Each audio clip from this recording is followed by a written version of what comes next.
Saat ini saya bersama sahabat lama saya yang cukup viral dan cukup menghebohkan di dunia dan akhirat. Namanya Paul Sang. Apa kabar, Paul? Luar biasa. Shalom. Shalom. Langsung sahabat saja. Saya, Pastor Heri. Anda ini saat ini bikin gonjang-ganjing di dunia persilatan ini. Terutama statement Anda sebagai Nabi ke-26. Tolong jelaskan kepada saya maksudnya apa? Apakah Anda itu memang ngaku-ngaku seorang nabi yang setara dengan nabi-nabi terdahulu? Silakan. Tergantung ini perspektifnya. Emang di Kristen ada berapa nabi sih? Mau profesor teologi, mau siapa juga, biar bapak gereja siapa juga nggak bakal bisa sebut tuh. Ya kan? Nggak bakal bisa jawab. Memang itu bukan pertanyaan buat dijawab, karena memang nggak ada yang bisa jawab. Di Kristen ada berapa nabi? Nggak ada yang bisa jawab. Bapak gereja lah, Athanasius lah, nggak bakal bisa jawab. Siapa yang bisa jawab? Petrus saja ditanya berapa nabi aja belum tentu bisa jawab, Rasul Petrus. Ya kan? Nah, sekarang kalau ditanya, nabi ke-25 di dalam Kristen, siapa sih? Nggak akan ada yang bisa jawab. Tidak ada orang Kristen bisa jawab nabi ke-25 di dalam Kristen siapa. Yang bisa jawab, saya kasih uang udah 1 miliar. Nggak akan bisa jawab, karena itu bukan pertanyaan untuk dijawab. Jadi kalau ada orang Kristen terus berfantasi kemana-mana tentang kenabian saya, ya, saya kira dia sekolah minggunya mungkin belum lulus, ya kan. Nah, yang kedua, apakah saya benar-benar nabi? Iya dong, masa bohongan? Nggak boleh berpercandaan, ya kan. Itu dalam perspektif yang bagaimana? Makanya semua orang punya perspektif. Nah, makanya sekarang saya tanya, selalu jawaban itu kan jawabannya adalah sebuah pertanyaan-pertanyaan. Ya, saya kan lagi belajar ancient Hebrew. Tidak ada pertanyaan yang jawabannya bukan pertanyaan. Di dalam tradisi Ibrani itu orang bertanya, jawabannya pasti pertanyaan, yaitu pertanyaan untuk diri sendiri, untuk kita bertanya. Jawaban yang baik itu bukan sebuah jawaban ending benar salah. Nggak ada dalam tradisi Yahudi itu tentang benar salah itu nggak ada. Adanya pertanyaan dijawab dengan sebuah pertanyaan baru. Nah, makanya kalau ditanya tadi, kan tadi sudah saya jawab di Kristen, di pertanyaan pertama, di Kristen ada berapa nabi? Nggak akan ada yang bisa jawab. Ditanya lagi, kedua, siapakah nabi ke-25 dalam Kristen? Juga nggak ada yang bisa jawab lagi. Nah, yang pertanyaan ketiga sekarang, ya kan? Pertanyaan ketiga itu adalah, memang sampai sekarang nggak boleh kalau ada nabi.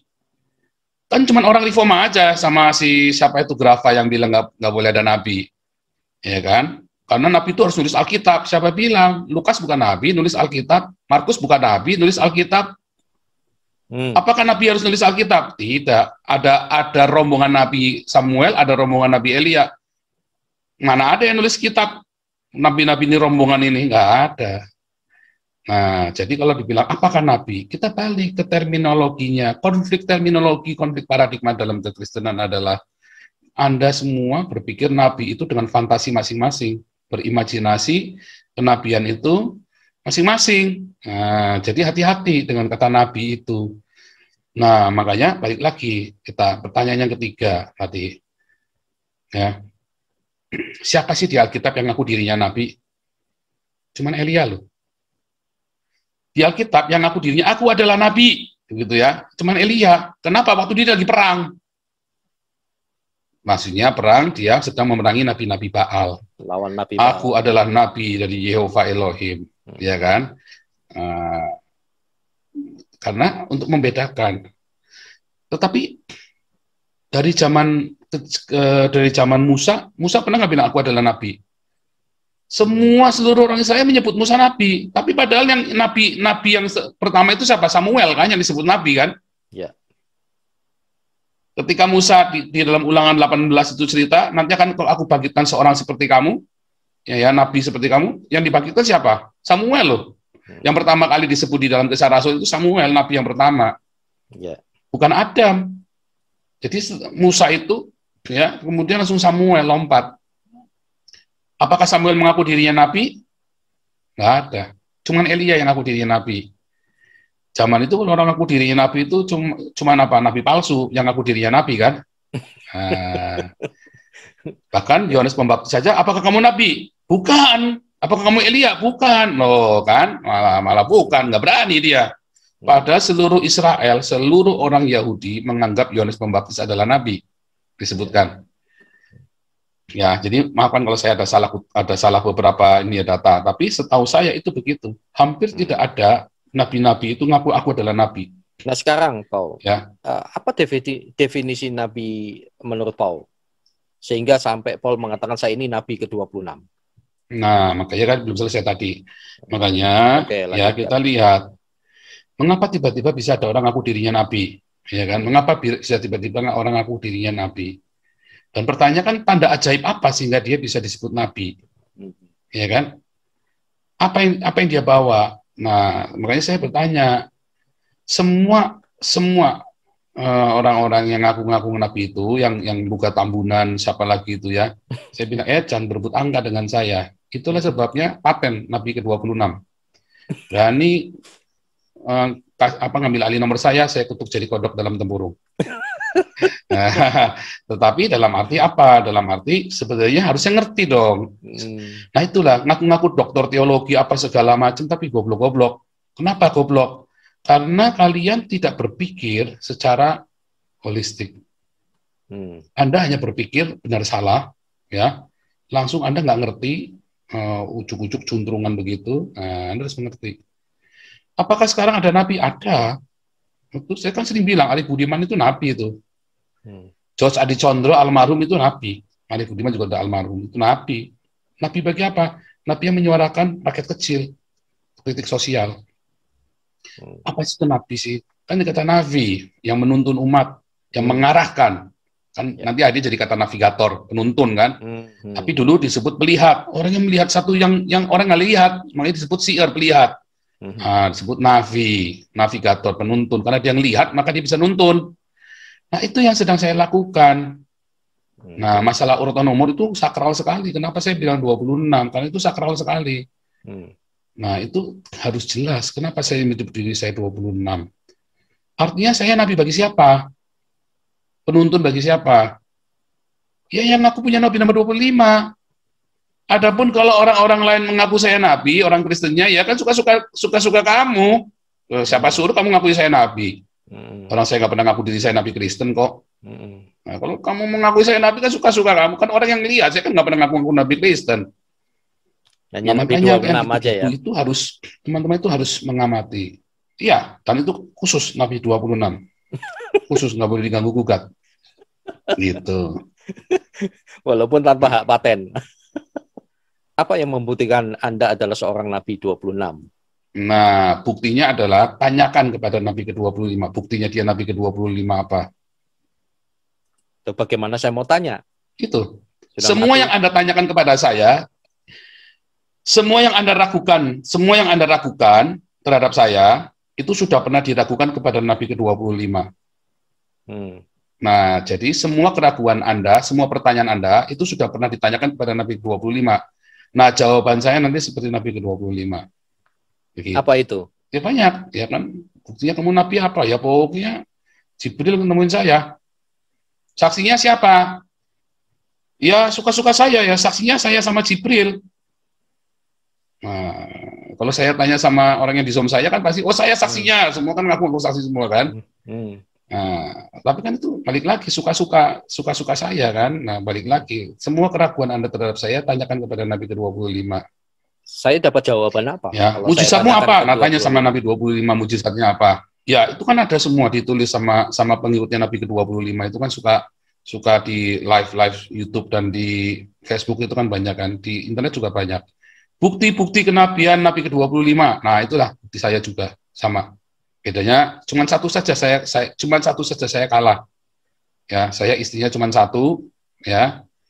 Sama tompel, saya nggak punya tompel. Nah, itu aja. Tapi saya punya yang lain. Nah, gitu kan. Nah, jadi itu nggak main-main ya, itu saya serius loh. Bukan penistaan agama, bukan. Jadi banyak orang bilang ini penista agama. Enggak, ini saya hanya membalikkan logika berpikir orang-orang beragama. Inilah logika berpikir orang beragama, ya kan? Jadi kenapa saya ditanyakan begitu itu sama. Yesus pun ditanya hal yang sama. Buktinya apa? Kamu tuh Mesias. Loh, ditanyakan dong apa? Bukannya malah langsung dirajam pakai batu kan? Tanya dong, kamu apa, dijak ngomong dulu kan? Bahkan orang Yahudi saja ditanyain dulu loh, buktinya apa, ininya apa, segala macam. Ya kan? Nah, bedanya kalau Tuhan Yesus akhirnya disalib, kalau Nabi ke-25 akhirnya yang berani nanya ke nabinya dia digorok. Yang berani meragukannya, awas masuk neraka loh. Nah, kan digituin kan? Nah, itu sangat berbeda, dan itulah logika beragama. Dan Yesus tidak pernah ngaku-ngaku dirinya nabi loh. Aku adalah nabi, hahaha, nggak pernah loh. Tapi kan semua umat di dunia, ya bahkan orang Kristennya sendiri terframing, Yesus adalah nabi. Padahal Yesus aja nggak pernah ngaku dirinya nabi, ya kan? Tetapi kan hampir semua orang Kristen di dunia, hampir semua yang mainstream percaya Yesus adalah Allah. Bahkan nggak bisa salah, kamu masuk neraka, bidat sesat, kan begitu kan? Ya. Jadi jawabannya memang begitu, nggak bisa cuman nggak bisa benar salah, hitam putih, nggak bisa begitu doang. Memang ini agak-agak membingungkan ya kalau kita tangkap secara simpel. Memang ini agak membingungkan kalau ditangkap oleh orang-orang yang berpikiran simpel. Korelasinya bagaimana ya antara 25 dan 26 dan 25 ini? Korelasinya ya tergantung apa korelasinya, sama-sama manusia, ya kan? Sama-sama mau apa, sama-sama pintar apa sama-sama ngawur, nah, kan tinggal begitu kan. Sama, korelasinya adalah persamaan, sama-sama pintar atau sama-sama ngawur, gitu aja kan. Sama-sama benar atau sama-sama ngibul, gitu kan. Sama pokoknya, sama-sama benar atau sama-sama ngibul, dah gitu aja kan. Gitu nah, sekarang tergantung. Nah, kalau masalah umat saya lebih banyak. Kalau dulu zaman Nabi ke-25 masih hidup, umatnya cuma 10.000. Zaman saya hidup umatnya 50.000. Beda kan? Gitu, saya lebih banyak jadinya. Dan terus bertambah ya. Iya. Kalau masalah pendidikan, saya jelas lebih pandai. Kalau pendidikan, ya dong, saya bisa 5 bahasa kok. Kalau Nabi ke-25 kan cuma bisa 1 bahasa doang. Nah, itu jadi harus ngerti, harus tahu mengapa harus pakai angka. Wajib itu. Oh, hati-hati itu angka keramat itu, dan kalau mau rebutan nomor lotes 26 saya kutuk jadi kodok pokoknya. Oke, Paul, gitu. Pertanyaan saya. Lanjut. Jadi apakah ini bisa saya simpulkan bahwa ya suka-sukanya Paul dong mau bilang lagi ke berapa? Apakah begitu? Iya, ini kan kita hak untuk berbicara, hak untuk berekspresi. Saya mau bilang saya nabi kek, mau bilang saya Tuhan kek, suka-suka saya kan. Sekarang siapa yang dirugikan kalau saya bilang saya Nabi ke-26? Siapa yang dirugikan coba? Tapi ada yang merasa dinistakan. Bandingkan dengan orang Islam yang ngebom gereja, bandingkan dengan orang yang di New Zealand itu. Orang yang di New Zealand itu kan ada yang siapa itu orang bule yang nembakin di masjid itu kan. Kalau saya ngaku Nabi ke-26, yang dirugikan siapa? Kalau dinistakan berarti kan perasaannya dia rapuh kan. Siapa suruh kamu mudah tersinggungan? Orang tersinggungan itu rezekinya pendek loh. Ya kan? Oh, saya menistakan siapa? Orang Nabi ke-25 saja berani ngomong bahwa Tuhan saya bahwa Yesus bukan Allah kok. Berani ngomong, ya kan? Itu kan menista saya juga. Nabi ke-25 berani ngomong Yesus bukan Allah. Nabi ke-25 berani ngomong Yesus tidak disalib. Oh, itu penistaan besar terhadap apa yang saya percaya. Nah, sama. Saya itu menista apanya? Saya kan cuma bilang Nabi ke-26. Ya, kalau saya berkata tambah-tambahan lain, itu saya hanya fakta. Itu semua fakta-fakta. Nyatanya, istri saya cuma 1, Nabi ke-25 itu istrinya banyak. Kalau orang mau kawin istri banyak kan didahului dengan apa? Dengan pikiran yang cabul kan? Kalau nggak mungkin dia kawin. Misalnya nih, kenapa Nabi ke-25 nggak kawin nenek usia 60 tahun, 70 tahun aja? Yang dikawini muda-muda semua. Berarti kan ada pikiran cabul, ada syahwat dulu. Itu kan cabul, pornea. Kalau saya kan enggak, isinya 1. Nggak kepengen. Karena apa saya jaga. Makanya saya berani bilang kelengkapan yang lain. Nah, saya pernah bunuh orang? Nggak pernah. Nabi ke-25 sering bunuh orang. Siapa yang pernah? Iya, tapi kan dia suruh orang bunuh. Dia memang nggak pernah bunuh orang, tapi dia suruh orang bunuh. Sama saja. Bunuhlah kafir dimanapun. Ya, itu kan bunuh. Tapi itu perang, Pak. Nah, makanya saya Nabi ke-26 nggak pernah ngajak perang orang. Gitu ya kan? Nggak pernah ngajak, yuk perang di sana. Saya malah bilang apa? Yuk kita kasih makan NTT, yuk kita kasih makan orang miskin. Entah itu Buddha, Hindu, Islam, Kristen, agama, tetap tolong jangan peduli agamanya. Kan begitu kan? Nah, beda. Nah, Kalau Anda merasa dinisnakan, loh Anda berarti Anda sensitif, orang-orang demikian ini orang-orang kerdil pikirannya. Baperan. Ya ada orang mengaku dirinya Yesus kok, saya juga nggak marah, suka-suka dia mau ngaku Yesus juga nggak apa-apa. Malah dia mengaku bapaknya Yesus, ya boleh-boleh saja. Nah, terus ada orang bilang, wah saya mengaku Yesus, kamu sembah saya. Nah, kamu disalib dulu, kalau 3 hari kamu bangkit, saya pertimbangkan. Kan begitu kan? Kalau kamu disalib, 3 hari 3 malam saya kuburkan kamu bangkit, saya akan mempertimbangkan kamu untuk menjadi Tuhan saya. Nah, itu baru pertimbangan loh ya. Nah, keputusan nanti, ya, itu kan suka-suka saya juga. Ya kan? Nah, itu gitu loh. Jadi, logika agama itu harus, kita harus pakai sekarang logika sebagai orang manusia yang hidup. Nanti kita akan, ini pinter. Bangsa Indonesia itu perlu logika agama itu copot semua. Jadi kebodohan framing agama yang barbar itu. Bahkan agama Kristen sendiri. Apa tujuan Anda menyebutkan sebagai Nabi ke-26? Ya karena angka itu sakral. Harus 26. Tujuannya sakral adalah untuk meluruskan, untuk membongkar, untuk meluruskan semua kesesatan ini sakral di dunia buat ini. Anda ya? Bahkan terhadap umat Kristen sendiri. Oh, ini buat semua. Ini adalah suara kenabian ini. Nabi ke-26, nah, orang kaget semua kan, dan harus 26, harus urutannya 26. Karena? Gitu. Karena tadi ada persamaan korelasi tadi kan, sama-sama pinter, sama-sama goblok, makanya itu pentingnya. Oke, ya.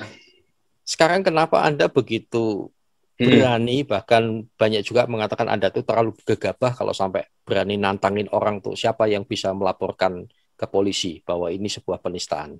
Nah, itu dia. Nah, itu harus diamatin. Pokoknya sekali lagi jangan sampai salah. Ya, itu media-media banyak ngomong menantang polisi. Oh, nggak berani saya nantang polisi. Jangan sama polisi dimanapun di dunia saya nggak berani nantang. Kenapa? Roma 13 ayat 1. Ya, kita harus menghormati. Tetapi untuk oknum-oknum polisi, oh saya nggak urusan. Kita berani. Termasuk kenapa saya dulu berani bikin fotonya Gus Yakut yang tidak senonoh, karena dia hanya retorika, ya kan? Nah, saya telanjangi dia, itu adalah bahasa sebuah satir di dalam gambar retorika. Saya telanjangi dia, ini nggak bisa apa-apa kok.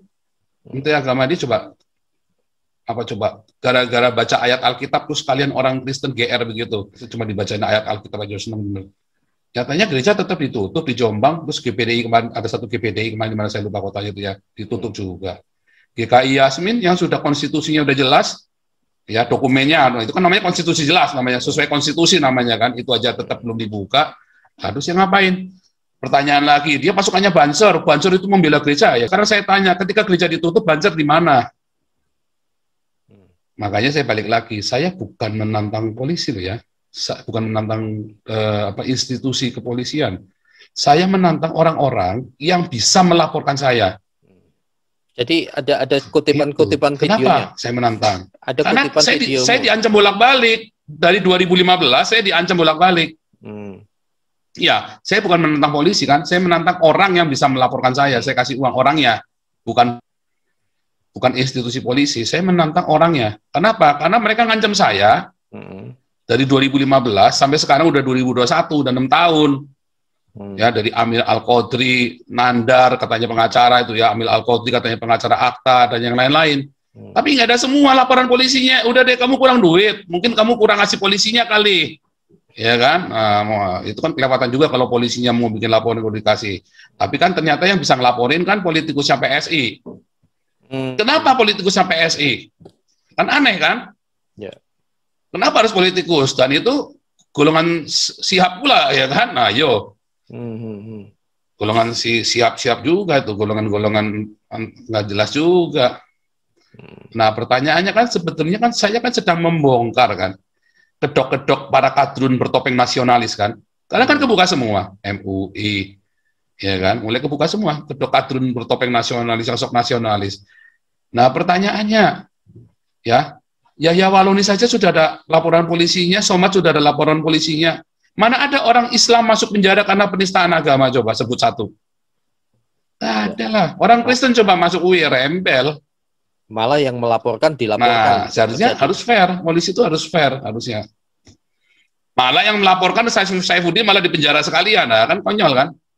Malah konyol itu, makanya harus jelas itu. Kita harus menghormati pemerintah. Ya, kita harus taat untuk dan taat pada pemerintah. Tetapi ya bahkan Yohanes Pembaptis pun berani nuding mukanya Herodes loh, ketika berzina, ya kan? Nabi itu Nathan, dia tuding mukanya Daud. Kita boleh mengatakan tidak benar, tapi yang tidak boleh kita adalah memberontak. Makanya saya selalu ya dengan orang-orang Papua itu tidak boleh angkat senjata. Kamu hanya boleh berdiplomasi, tapi tidak boleh angkat senjata. Wah, saya menolak keras itu kekerasan atas memberontak itu. Makanya saya selalu merekomendasi teman-teman yang membangun Papua, ayo kalau Papua itu pandai, tidak mungkin Papua itu akan minta merdeka. Masalahnya Papua bodoh, miskin, dimiskinkan dan diperbodoh. Makanya mereka memberontak sesuai dengan naluri insting mereka. Nah, itu seperti itu. Kasusnya sama seperti dengan yang begini, agama-agama begini. Nah, kita boleh melakukan kritik terhadap pemerintah. Yang tidak boleh adalah kita memberontak kepada pemerintah. Gitu. Jadi beda ya. Kita apa? Polisi saya tantang, itu nggak boleh itu. Usiaku, ayo saya tantang mulai, nah nggak boleh tuh. Usiaku ya misalnya kan. Nah, tapi kita boleh mengkritik dengan keras. Oh itu boleh itu. Kita tuding mukanya pun boleh. Oh itu tidak Indonesia. Siapa bilang saya lebih Indonesia daripada kalian semua yang tinggal di Indonesia loh. Siapa YouTuber siapa yang bikin setiap minggu kuliah Pancasila? Cuman saya lah. Tidak ada satupun YouTuber yang bikin kuliah Pancasila. Cuman saya yang cerita tentang Pancasila. Karena Pancasila itu satu-satunya yang bisa mempersatukan Indonesia. Nggak ada, itu anugerah itu Pancasila, anugerah dari Tuhan Yesus. Anugerah dari Tuhan Yesus buat orang Kristen, anugerah dari Tuhan yang Maha Esa buat seluruh umat di Indonesia. Ya. Gitu. Tapi sayangnya Pancasilanya sekarang sedang loyo. Kenapa? Karena sedang diikat, diberangus oleh khilafah. Dan itu yang sedang saya suarakan di YouTube saya. Tetapi kan khilafah nggak terima. Nah, gitu. Nah, sekarang Paul. Makanya sekarang kelihatan kadrun nasionalis sama kadrun itu menyamar jadi nasionalis. Hati-hati kalian partai nasional disusupi kadrun kalian. Sekarang apa responmu dengan viralnya statementnya Paul Sang tentang dianggap sebagai penistaan agama? Ya biasa saja karena di Eropa nggak ada penistaan agama sih. Kita dilindungi freedom to speech article. Kita boleh. Kita boleh mengekspresikan apa yang di dalam pikiran kita, ide-ide kita. Ya. Yang tidak boleh adalah ngebom gereja, ngebom masjid, nembakin orang, ya, terus demo sambil bunuh sekarang juga. Nah itu nggak boleh tuh, langsung tuh kita kena tuh, bunuh gitu kan. Nah itu nggak boleh tuh. Nah, yang saya lakukan bukan suruh bunuh kan. Nah, kalau saya marah, boleh saja tuh. Masa orang nggak boleh marah?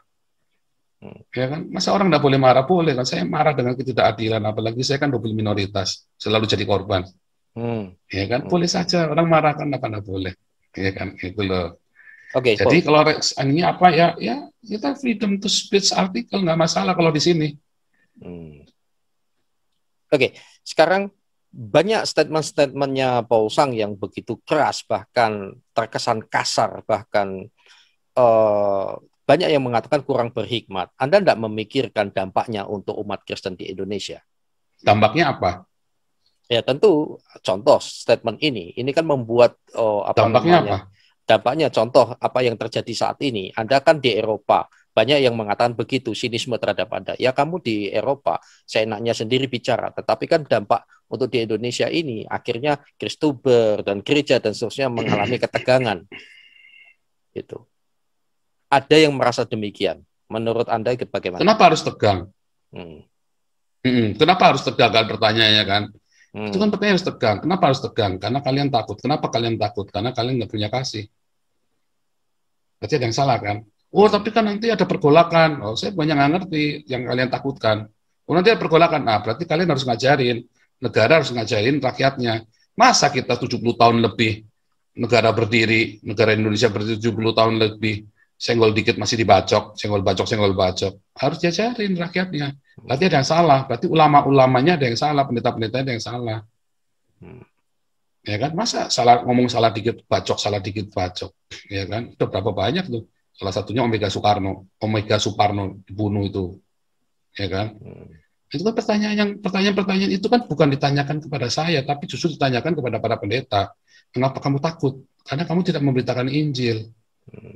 Ya kan? Soalnya kan di Kalian Indonesia berbisnis. cukup sensitif sekali masalah hal-hal. Berarti ada yang salah dengan agama yang membuat kalian ketakutan, dan kalian sekalian juga ada masalah, dan mayoritasnya juga berarti ada masalah. Berarti agama mayoritas nggak benar dong kalau begitu. Coba lihat di Eropa, agama mayoritas kan Kristen, tapi orang Islam bahkan sampai Allahu Akbar, tembak dua orang itu tetap nggak ada sini orang Islam terus apain gitu kan, dijarah di apa, nggak ada di sini di Eropa. Kenapa? Karena ada kedewasaan berpikir. Ya kan? Berarti kan ada yang salah dengan Indonesia. Justru kan itulah suara kenabian. Itulah sebabnya saya menyerukan suara kenabian ini. Penting itu, ya. Jadi harusnya introspeksi para ulama. 70 tahun negara berdiri tapi masih bego. Nah, itu kan harus dipikirkan. Hanya karena Islam mayoritas tuh saya nggak boleh ngomong begini. Ya nggak bisa juga. Saya sudah melepas warga negara Indonesia saya.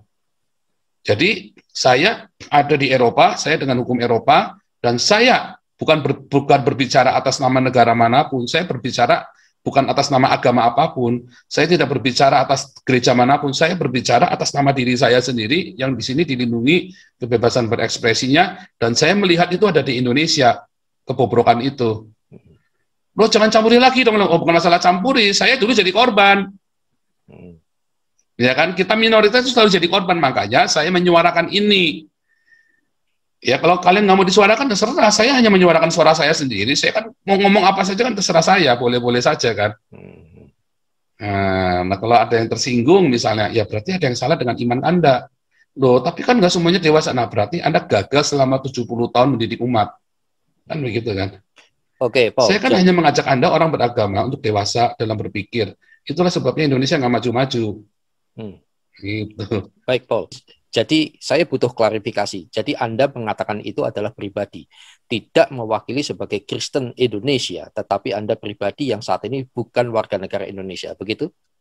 Iya, saya berkata-kata atas nama pribadi, bukan atas nama agama apapun, gereja apapun, atas kelompok apapun, atas negara apapun. Saya atas nama pribadi yang dilindungi di Eropa, hak saya ini. Iya, kebetulan saya berbahasa Indonesia. Apa tanggapan Paul Sang terhadap pelaporan aliansi ulama se-Jawa Timur? Ada beberapa aliansi yang melaporkan Muhammad Kece. Ya, itulah ketidakdewasaan di dalam beragamaan. Itulah umat beragama yang cemen, yang picik. Ya, dikit-dikit lapor, ya kan. Sementara mereka sendiri boleh teriak-teriak sesuka hati mereka, boleh menista. Bahkan nabinya saja kan mereka menista agama Kristen. Ya, jadi itu bukannya Muhammad Kece loh. Sebelumnya kan banyak itu yang dilaporkan. Muhammad itu Nabi Muhammad itu nabinya Islam, Nabi Islam Muhammad si Muhammad bin Abdullah, Nabi ke-25 inilah yang pertama kali menista agama Kristen, dan para apologet Kristen hanya menjawabnya. Ya kan? Nah, terus kalau kita menjawab semua penistaan agama yang dilakukan oleh Nabi agama Islam ini, Nabi ke-25 ini, masa kita nggak boleh? Kan kita boleh-boleh saja kan menjawab. Kenapa Anda menistakan bagi ya mereka kan? sebuah Masa kebenaran? cuma boleh si Muhammad dan para ustadz-ustadznya? Nah, sama, bagi Muhammad Kece pun itu sebuah kebenaran, dan bagi saya pun sebuah kebenaran. Semua orang punya kebenaran sendiri-sendiri kan, berarti kan? Makanya di sini ada kebebasan berbicara. Kita boleh berargumen dengan keras tentang kebenaran yang kita miliki. Yang tidak boleh adalah saling bunuh, apalagi saling ngancem sambil teriak-teriak bunuh atau segala macam, apalagi laporan polisi. Itu kan cemen. Berarti kan kalian tidak bisa berdebat, kalian tidak bisa berargumentasi secara teologis. Lalu kalian pakai apa? Pakai power. Nah, itu biadab. Itulah saya sebut biadab itu. Jadi nggak salah dong kalau saya bilang nabinya biadab. Karena diekspresikan, ajaran nabi kalian diekspresikan oleh umat-umatnya ini. Bagaimana kita mau percaya nabi kalian nggak biadab, sementara kalian menggunakan otoritas kebiadaban itu terhadap yang tidak setuju dengan Anda. Dan itu pernah dilakukan juga oleh agama Kristen di zaman abad pertengahan selama 300 tahun. Ya, itu sama, itu kebiadaban menunjukkan sehingga citra Kristen sangat buruk di Eropa, ya kan? sampai akhirnya Eropa bertobat dan mereka kemudian walaupun Kristen tetap mayoritas di Eropa, Kristen mayoritas, tetapi mereka sudah sadar, sudah pintar, makanya Eropa maju. Kenapa Indonesia tertinggal terus? Setiap kali mau maju ributnya agama, setiap kali mau maju ributnya agama, kan goblok namanya kan? Yeah. Indonesia itu disandra oleh agama karena para pemimpinnya itu memanipulasi agama, menggunakan agama untuk memanipulasi umatnya. Para pemimpin di Indonesia, pemerintah termasuk pemerintah, menggunakan agama untuk memanipulasi rakyat. Bahkan para oposisi dia menggunakan agama, termasuk isu tentang saya ini yang digoreng itu tujuannya buat goyang Jokowi endingnya nanti. Coba lihat. Kebetulan Kapolrinya Kristen. Nah, itu juga sama. Itu kan menjadi jebakan Batman. Ya, nah makanya kita berdoa supaya mereka diberi hikmat. Kebenaran tetap harus ditegakkan, tapi mereka juga harus diberi hikmat. Apakah saya merasa bersalah? Enggak. Ini kan hak saya untuk berbicara. Apakah saya mau memecah belah Indonesia? Balik lagi saya tanya, siapa YouTubers? Ulama mana? Pendeta mana? Yang selalu ngajarin Pancasila seminggu sekali, saya korbankan waktu 3-6 jam setiap hari Senin. 3-6 jam kita bicara tentang Pancasila. 3-6 jam coba untuk bicara tentang kebangsaan, tentang Pancasila yang diajar oleh Brigjen Purnawirawan Junias Tobing. Ngapain? Kadang-kadang nggak bisa dimonetasi, nggak bisa diuangkan videonya itu. Tetapi kenapa saya lakukan? Karena saya sedang mengajar ya kepada orang-orang yang saya tahu. Apa salahnya? Ya suka-suka saya kan boleh bebas berekspresi. Ya kan? Nah, saya sedang mengajarkan kalian selama ini salah. Saya di Eropa begitu melihat Eropa, gila bener ini Eropa ya, keren amat orang bisa menghargai, saling menghargai. Eropa itu lebih Pancasila dari Indonesia loh. Sila pertama, ketuhanan yang Maha Esa. Orang Eropa itu lebih religius loh. Lebih religius. Cuman dibalik mereka menghormati orang yang sekuler. Orang Eropa lebih religius daripada orang Indonesia. Lebih humanis mereka. Kemanusiaan yang adil dan beradab. Mereka lebih humanis dan lebih beradab. Nggak ada orang karena beda agama dimasukkan penjara. Karena pindah agama masukkan penjara. Masjid dibakar. Nggak ada di sini begituan. Itu hukumannya berat sekali. Nggak cuma, dan memang kamu udah terdeteksi. Bahkan kemarin di Berlin, ya semasa COVID, orang Islam kan masjidnya tutup bangkrut karena kan mereka nggak punya maintenance, uang buat maintenance. Mereka disuruh sholat di ini loh, selama Ramadan itu sholatnya di dalam gereja loh di Berlin itu. Ayo, betapa kemanusiaan dan beradabnya mereka, betapa mereka berketuhanan yang Maha Esa, agnostik. Karena di sini kan agnosticism ya kan. Mereka bukan ateis loh, salah kalian orang Indonesia menganggap orang Eropa ateis. Orang Eropa itu agnostik. Ada Tuhan, tapi bukan Tuhan yang kamu sembah itu. Beda.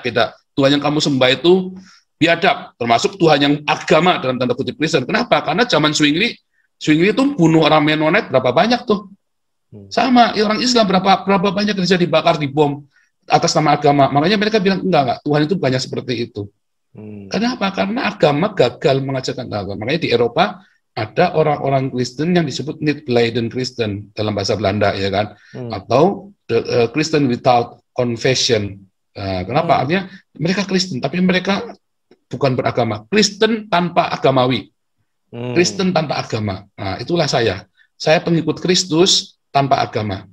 Dan saya setuju dengan itu. Sehingga ajaran Kristus itu bisa masuk ke semua agama, ke semua kelompok, ke semua ras, tanpa harus mengubah kulturnya mereka. Kalau sekarang kan di Indonesia kan kulturnya udah jadi Arab. Indonesia sudah pasti kulturnya udah jadi Arab, udah pasti itu nggak bisa bohong. Enggak, bohong kalian kalau bilang enggak. Ya kan? Indonesia sudah jadi Arab Indonesia itu. Nah, itulah bedanya menjadi bertuhan tanpa beragama. Makanya kan sila pertamanya kan bukan keagamaan, tapi kan ketuhanan. Karena kita bertuhan, bukan beragama. Nah, itu salah. Makanya kalau agama di KTP itu ngawur sekali. Agamanya apa? Nah, itu salah. Orang Eropa itu agnostik, bertuhan loh, bukannya nggak bertuhan loh. Mereka bertuhan. Ada satu majelis di gereja tempat anak saya tuh di waktu di Belanda atau di Jerman itu ya dulu. Waktu anak saya di Jerman itu. Ada satu majelis, dia ateis, dia agnostik. Jadi dia majelis gereja. Tapi dia tanya, I believe in God, but not Jesus. Loh, ya Jesus is only the figure, hanya tokoh yang baik buat dia. Tapi ya sama dengan Muhammad, sama dengan yang lain-lainnya. Anggap aja sama gitu, hanya tokoh. Saya percaya hanya Allah.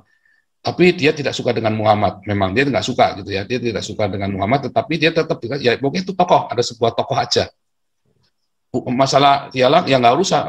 Pokoknya saya hanya percaya pada Allah dan bukan Allah yang di agama-agama itu. Lalu kenapa kamu ke gereja? Ya itu komunitas. Bagus kan? Menurut saya itu bijaksana sekali, walaupun saya tidak setuju, tapi itu bijaksana. Sehingga dia tidak anti kepada agama lain. Apakah saya anti dengan Islam? Ya tidak lah. Kalau saya anti dengan Islam, nggak mungkin saya terus membaptis orang, kasih makan orang Islam, ya kan? Nggak mungkin lah, ya kan? Saya tidak pernah benci orang Islam, tapi saya tidak suka dengan ideologinya. Itu beda banget. Oke, baik. Paul, apa yang Anda lakukan terhadap orang Islam di Eropa? Saya punya banyak teman orang Islam di Eropa, dan mereka baik-baik. Ya. Namun tidak dipungkiri bahwa orang Islam yang baik ini ternyata mereka pun agnostik. Orang Islam yang agnostik. Mereka masih nggak sholat, masih. Kenapa sholat? Ya itu ritual yang buat mereka itu adalah sebuah tradisi. Seperti orang Bali bikin canang. Apakah mereka selalu percaya? Belum tentu.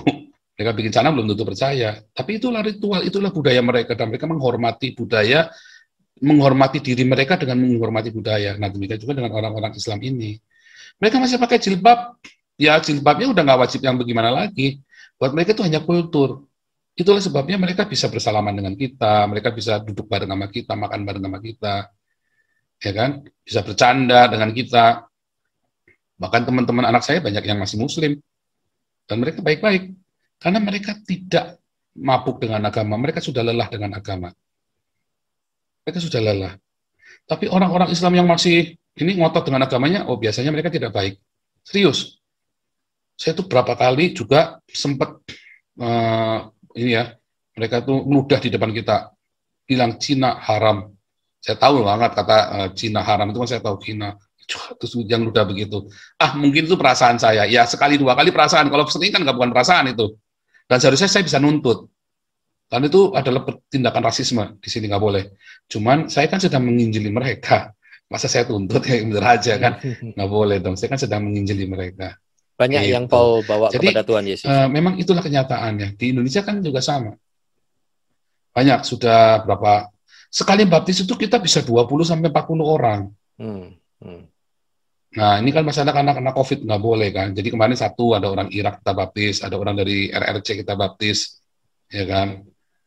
Nah, ini itu ya orang terus ada dari kemarin Iran. Tapi kita nggak bisa agresif seperti dulu karena masalah COVID ini kan. Jadi setahun ini kita benar-benar pemuridan. Ya saya cuman ya kita aja nggak bisa berkunjung, nggak bisa berkunjung ke masuk ke dalam ininya mereka, ke campnya mereka karena masalah COVID ini. Kita ketemunya di luar. Nah kalau ketemu di luar mereka suka keberatan karena mereka takut kan kalau ketemu gaul gitu kan, ketemu kita. Kalau di camp kan kita masuk ke ininya mereka, ke roomnya mereka, kita ngobrol-ngobrol udah nggak ketahuan gitu loh.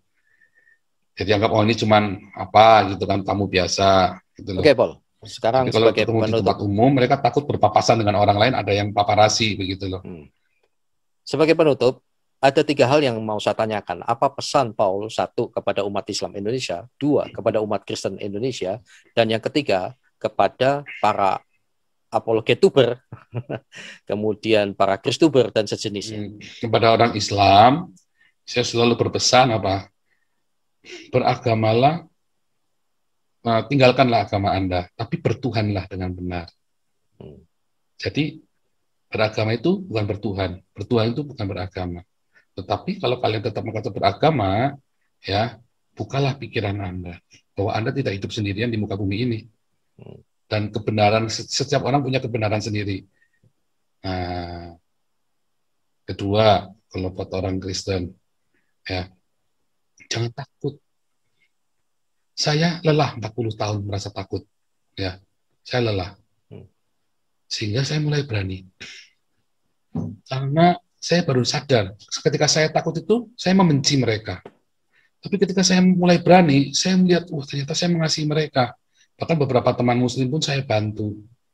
Saya ada mereka ini ya, yang saya akrab dengan saya dekat terus ya.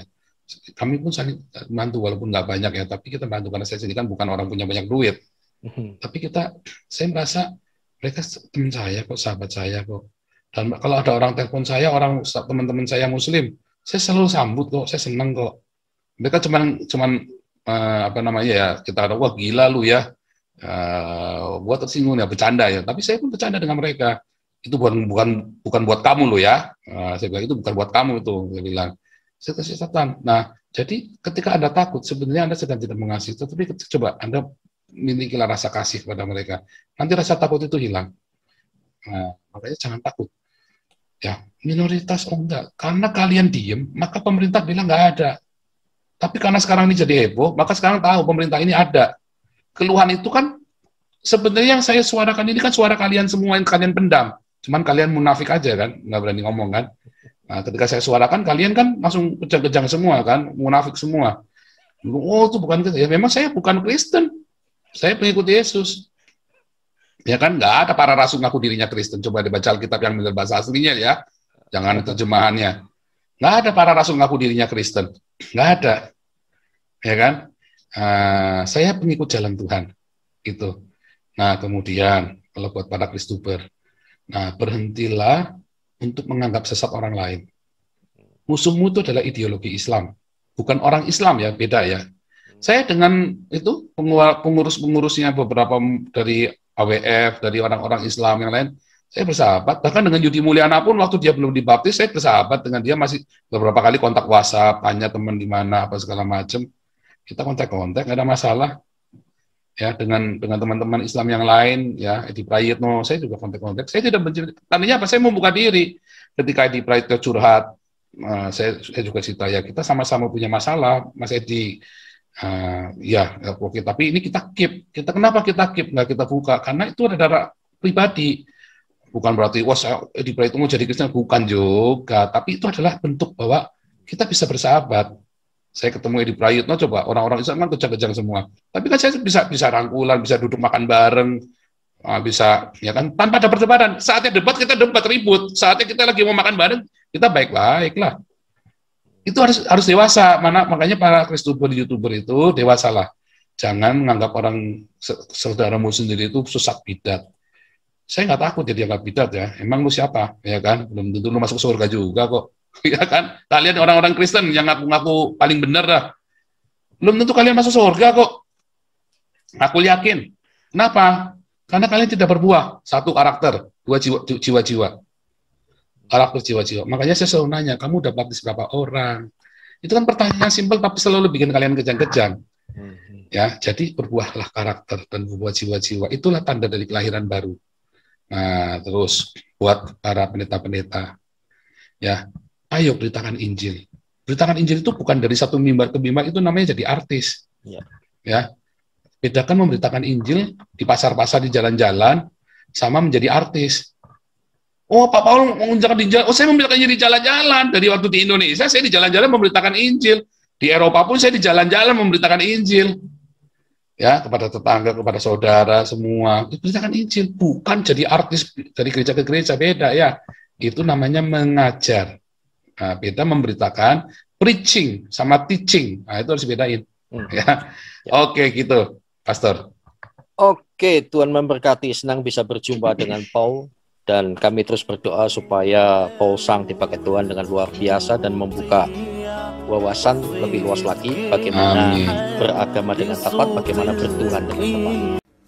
Jangan lupa klik like, subscribe, share, dan tekan gambar lonceng untuk menambah semangat saya dalam berkreasi. Terima kasih.